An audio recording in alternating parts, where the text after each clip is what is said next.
आप लोगों ने कभी ऐसा सोचा है कि जो यूट्यूब पे लाखों लोगों तक पहुंचते हैं, उनमें क्या ऐसा खास है कि जिस वजह से वो दिलों पे राज करते हैं, लोगों के दिलों पे। तो चलिए इसके बारे में आज हम बात करेंगे। एंड अभी मैंने कुछ वीडियो भी देखी है बहुत से यूट्यूबर्स की, तो उससे रिलेटेड मैं बात करूंगी एंड कुछ ना कुछ आपको सिखाऊंगी कि क्या सीखना चाहिए मुझसे।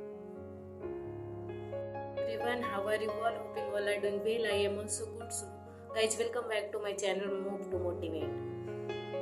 Guys, पहला पॉइंट होता है कंसिस्टेंसी।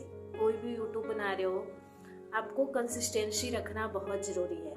जो जो लाखों लोगों तक आज राज कर रहे हैं, उन्होंने बहुत ही मेहनत की है। एक समय था कि वो डेली ब्लॉग हो चाहे नॉर्मल ब्लॉगिंग हो, वो डेली करते थे। तो उनसे हमें सीखना चाहिए कि कंसिस्टेंसी लाइफ में कितनी ज़रूरी है, कितना मायने रखता है। कोई भी काम है, इट्स नॉट इवन कि यूट्यूब वीडियो, आप कुछ भी काम कर रहे हो, किसी चीज़ के लिए आगे बढ़ना चाह रहे हो, बिजनेस कर रहे हो या कुछ भी वर्क कर रहे हो, तो हर एक चीज़ में कंसिस्टेंसी होना बहुत ज़रूरी होता है। तो पहला पॉइंट है इस चीज़ को याद रखना। अभी मैंने दो भी ब्लॉग्स वाले लोगों का मैंने देखा है जो कि बहुत फेमस है, 1 लाख उनका सब्सक्राइबर अभी के टाइम में। वो नॉर्मल ब्लॉगिंग करते हैं, डेली ब्लॉगिंग, उनकी पूरी फैमिली करती है। सचिन, मनीषा एंड उनकी मदर है अक्षरा मॉम एंड उनकी सिस्टर है सुचिता। तो अभी रिसेंटली में उनका बहुत कंट्रोवर्सी चल रहा है अभी मैटर, बिकॉज कि यू नो व्हाट हैपेंड कि उन्होंने कुछ दिन पहले एक लड़की का, जिनकी कुछ परिवार, कोई परिवार नहीं था, ना उसकी मदर रही, ना उसके फादर रहे, ना उसका भाई रहा। तो आई थिंक मिसहैपनिंग हुई, सबकी डेथ हो गई एंड वो सिंगल थी। तो उसने शायद बोला, तो इन लोगों ने हेल्प करा एंड देन उससे अभी इनकी पार्टी थी। तो पहले अंशु शुभम नाम है जिस लड़की का इन्होंने कन्यादान किया है, अक्षरा मॉम जो है उनके फ्रेंड्स की बेटी है, वो पहले फ्रेंडशिप है बहुत दिनों का। तो अभी क्या चल रहा है ना कि जब अंशु शुभम की पार्टी हुई तो आप लोगों ने देखा होगा कि कोई आए थे, एक तो कास्ट को लेकर के। तो जो भी ऑडियंस है हमारी, वो क्या है, वो मिर्च मसाला देखना पसंद करती है। बट यू नो, आप अपने माइंड को क्या ले रहे हो, ये चीज़ बहुत गलत है। फर्स्ट थिंग कि यू नो, मैंने लाइव देखा गाइस, मैं ऐसा चीज़ देखती नहीं हूँ, बहुत कम देखती हूँ। बट मैंने एक्चुअली पूरी राज है, जब से उनकी कंट्रोवर्सी हुई है ना, उनसे सचिन राज की कुछ दिन पहले हुई थी, उस समय से मैंने देखना बंद कर दिया था। बिकॉज क्यों नो, माइंड कैसा अजीब सा होने लगता है, रिवाइविंग करेगा कि वो चीज़ देखो ही देखो और डिप्रेस्ड हो जाओगे वो सब चीज़ें देखकर। तो मैंने बिल्कुल भी देखना ही बंद कर दिया था। तो मैं सिर्फ उनके फैमिली में एक ही मेंबर को देखती हूँ, जो कि है उनकी सिस्टर सुचिता जायसवाल। सुचिता प्रदीप करके आता है, जायसवाल तो टाइटल उन्होंने नहीं रखा है, लेकिन क्योंकि उनसे मैंने ये चीज़ सीखा है कि कैसे कॉन्फिडेंट होकर के किसी भी चीज़ को प्रेजेंट किया जा सकता है। उनका जो प्रेजेंटेशन है वो बहुत ही अच्छा है। तो आप ना कोई भी चीज़ देखते हो, जो भी ऑडियंस किसी को भी वॉच कर रही है, तो आप किसी से कुछ सीखो, अच्छा सीखो। अगर आप टाइम इन्वेस्ट कर रहे हो किसी चीज़ में, आपकी उनको अच्छा लग रहा है आपको ब्लॉग देखना, तो आप देखो, बट उस चीज़ से कुछ ना कुछ अच्छा सीखो कि वो क्या अच्छा कर रहे हैं। तो उनकी जो सिस्टर है, उनसे मैंने ये चीज़ सीखा है कि कैसे प्रेजेंट किया जाता है खुद को कहीं पे भी। उनका प्रेजेंटेशन मुझे बहुत अच्छा लगता है। एंड अभी जो कंट्रोवर्सी हुई है ना, इसमें तो जो कास्टिज्म को लेकर के कर रहे हैं लोग, ये तो बहुत गंदा है। एंड जो भी नई आंटी आई हैं, कंट्रोवर्सी वाली आंटी, मैं उनको बोलूँगी, उनकी तो कैसे इतने अच्छे लोग कहते हैं, ये इसीलिए कहते हैं एजुकेशन कितना मायने रखता है। इतना गंदी बोली कैसे कोई मुंह से निकाल सकता है। इतनी बड़ी बड़ी कंट्रोवर्सी हुई, बट मैंने ये चीज़ नोटिस करा है कि जो राज फैमिली के लोग हैं, इन लोगों की बोलने का तरीका, बोलते हैं एक लिमिट में बोलते हैं, बिलो द लिमिट कोई नहीं गया, मुझे ऐसा लगता है जितना मैंने वीडियो वॉच किया है। बट ये जो नई आई है ना, इतनी गंदी, मैंने लाइव वाली वीडियो देखी है और मुझे बिल्कुल भी एक्सपेक्ट नहीं था। अंशु शुभम वाले लाइव को भी देखी मैंने। भाई, इज्जतदार लोग हो, इज्जत बनाओ सोसाइटी में, कुछ ढंग से अगर बोल भी रहे हो किसी को तो तमीज में बोलो। एक बोलने का तरीका होता है, एक समझाने का तरीका होता है। ये क्या है, खुलेआम आकर के आप किसी को कह रहे हो कि आओ मैं देख लूंगा, तो इसको क्या, लोग इतनी भी तो मूर्ख नहीं है। तो आप लोगों को मैं, जो भी उनके ऑडियंस है, उनको, जिस सब दोनों के ऑडियंस को मैं यही कहना चाहूँगी कि मैं भी अंशु मैच्योर्ड नहीं है जो भी है, तो उनकी, लेकिन ये चीज़ गौर से समझना, अगर उनके फैमिली, अगर सपोज कि मैं हूँ, भगवान ना करे कि कभी किसी के साथ ऐसा हो, सपोज मैं हूँ, अगर मेरे फैमिली में किसी को भी कुछ हो जाता है, तो मैं कह रही हूँ कि मेरी आंटी अंकल सबसे मेरा झगड़ा है, मेरी बुआ कोई नहीं आएगी, झगड़ा है मे भी कुछ ही रीजन से, लेकिन मैंने ये चीज़ देखा है कि जब भी कुछ ऐसा आपत्ति पड़ता है तो सारे फैमिली आते हैं, चाहे कितना भी लड़ाई झगड़ा क्यों ना हो। लेकिन आपने देखा कि क्या रीजन रहा होगा कि अंशु की एक फैमिली भी आगे नहीं बढ़ी, कदम नहीं उठाया। भाई जिसकी पूरी दुनिया ही उजड़ गई है, और वो ज़मीन जायदाद के लिए वो जो भी बोल रही है, या कभी उन्होंने बोला ऐसा कि इस वजह से लोगों ने नहीं किया हेल्प, तो मैं ये चीज़ बोलती हूँ कि पहली थिंग कि जब पूरा फैमिली ही चला गया तो मैं चीज़ रख के क्या करूँगी। फैमिली से बढ़ के तो कुछ नहीं होता है। वो संभल गई लड़की, अच्छे से निकल गई ट्रॉमा से, जो भी भगवान को किया कि अच्छा परिवार भी बसा हुआ था, बट अब इस परिवार में भी उसको बोलने का तरीका नहीं। मैं सिंपल सा अंशु को ये एडवाइस दूंगी कि first you learn from everyone's, किसी से भी आप सीख सकते हो कि यूट्यूब पे बहुत सारे वीडियोज पड़े हैं कि कैसे अपने आप को प्रेजेंट करना चाहिए, किसी को कैसे बोलना चाहिए। इसीलिए कहते हैं कि पढ़ना लिखना कितना जरूरी है। कास्ट कोई मैटर नहीं करता गाइस, कहीं पे भी आप रहो, अगर आप एजुकेटेड होना है, एजुकेशन बहुत मैटर करता है। एजुकेटेड लोग हर एक सिचुएशन को बहुत ही स्किलफुली हैंडल करते हैं और उस चीज़ से वो बाहर भी आते हैं।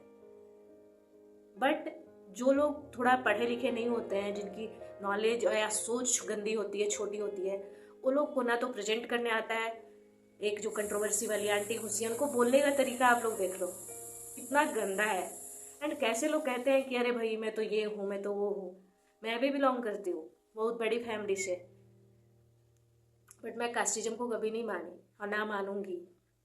मुझे बिल्कुल भी पसंद नहीं। मैं सारे कास्ट, सारे रिलीजन मुझे पसंद है, सबकी रिचुअल्स पसंद है, सबके अलग अलग ट्रेडिशन जो होते हैं। इंडिया की तो यही खासियत है, विभिन्नता में भी एकता है यहाँ पे।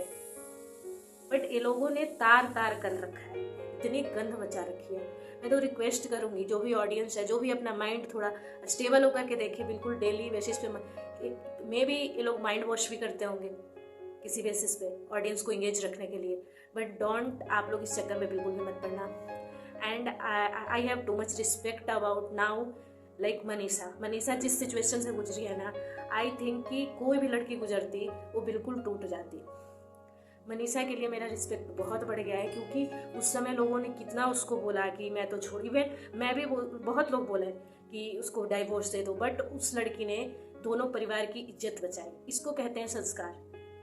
एंड उस समय मैं ये भी कहूँगी कि उसके पेरेंट्स भी खड़े थे, इसके इन-लॉज भी खड़े थे उसके साथ। ये परवरिश होती है, ये संस्कार होते हैं। आप बड़ा होने से, बड़ा आपका रिलीजन हो जाने से आप बड़ा नहीं कहलाओगे।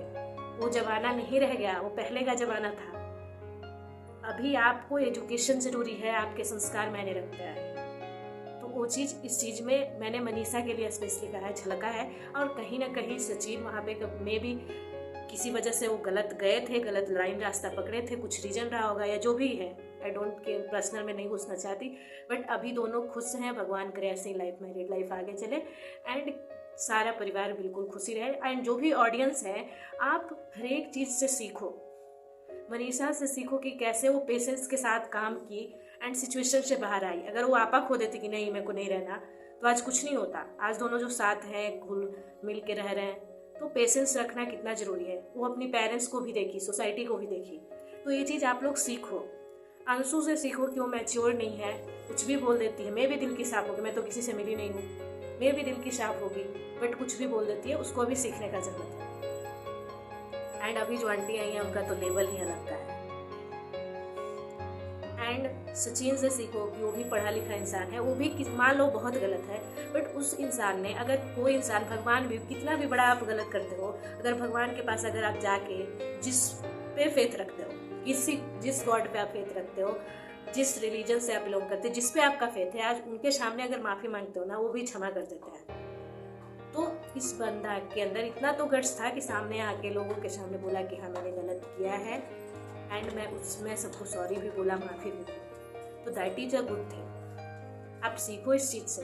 एक सोसाइटी में अच्छा मैसेज कहीं ना कहीं, दैट वो ट्रोलिंग का समय था तो ट्रोल हुआ, उस बंदे ने कुछ नहीं बोला। आई थिंक अगर मैं भी बोलता होगा बात कुछ, मैं तो जो वीडियो में आता है वो देखती हूँ, बट आई थिंक कि हम लोगों को कुछ पॉजिटिव चीजें सबसे लेनी चाहिए।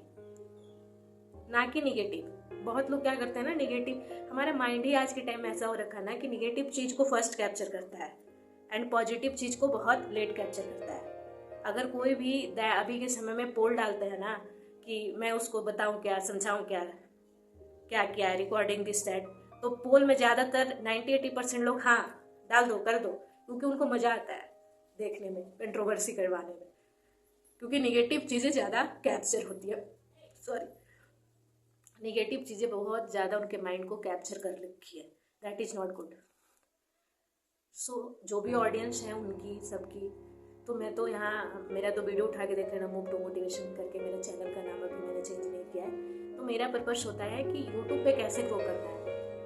पहला तो मैंने बता दिया कि कंसिस्टेंसी लाना बहुत ज़रूरी है। सेकेंड थिंग, आप डे बाय डे बोलने के तरीके में इम्प्रूवमेंट करो, सीखो, एडिटिंग करना सीखो, डेली बेसिस पे कुछ ना कुछ अपग्रेड करो खुद को। तो आप और जो भी लोग देख रहे हैं किसी को, तो उनसे सीखो कुछ ना कुछ कि किस में क्या खूबी है एंड उस चीज़ को अपनी लाइफ में इम्प्लीमेंट करो।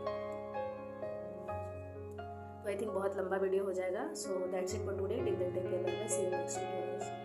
ये मेरा कोई रिएक्शन वीडियो नहीं था, मैंने वीडियो बस बनाया क्योंकि मैं अभी यूट्यूब पे देख रही हूँ ऐसा कुछ आ रहा है, इसलिए मैंने बना दिया कि चलो, मेरा पर्पस नहीं था बनाने का, बट मुझे नहीं पसंद इतनी गंदी जो लैंग्वेज यूज हुई है ना, दैट इज सेंसफुल। हमारी सोसाइटी में ऐसा मैसेज नहीं जाना चाहिए, चाहे आप कोई भी लैंग्वेज बोलते हो, भोजपुरी बोलो या हिंदी बोलो या इंग्लिश बोलो या तमिल बोलो या तेलुगु बोलो, whatever language use in your daily life, but एक लिमिट में रह के बोलो, किसी के प्रति बोलो। ऐसा नहीं कि आप अपना लिमिट ही खो। सो सारे ऑडियंस से रिक्वेस्ट है हमारी कि प्लीज़ इसको निगेटिव वे में ना ले जाएं, एंड जो भी देखते हैं हमारे चैनल को नए हैं तो चैनल पे सब्सक्राइब करें, क्योंकि मैं मोटिवेशन वीडियो लाती हूँ, मैं किसी गंद फैलाने वाला वीडियो यहाँ पे नहीं लाती। या मैं, बहुत लोग रिएक्शन भी वाले हैं ना, बहुत गंदे गंदे वर्ड्स यूज करते हैं, बोलते हैं, बट हमारी तरफ से कोई ऐसा मैसेज नहीं जाएगा। मैंने फर्स्ट डे बोल दिया था अपने वीडियो में कि ये चैनल हम इसीलिए बनाई हो कि लोग हमसे कुछ सीखें, मोटिवेट हों। मेरा मेन फोकस इसी पे है। तो अगर आप लोगों को वीडियो अच्छा लगा होगा तो जाते जाते हमारे चैनल को लाइक, शेयर एंड सब्सक्राइब करना बिल्कुल भी मत भूलिएगा। So that's it for today. Till then take care, bye bye, see you next video.